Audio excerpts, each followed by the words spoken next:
ఏం చేయాలంటే వేసాక కొంచెం అన్నం తీసుకోండి, అక్కడే తిరగండి. బయటికి వచ్చాక ఏదైనా ఆరోగ్య సమస్యలు ఉన్న వాళ్ళు స్వామికి అన్నం పెట్టుకొని కొంచెం తీసుకొని బయటకు వచ్చాక అంతా అభిషేకం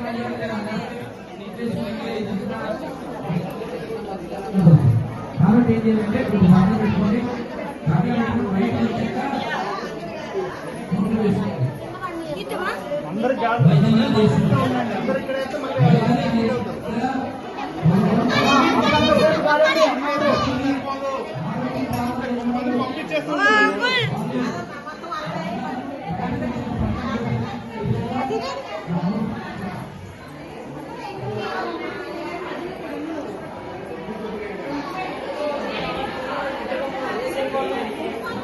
బాలకృష్ణ గారు అందరూ వేసుకుంటా పోతే సరిపోదు, కొంతమంది ముందు పంపించండి.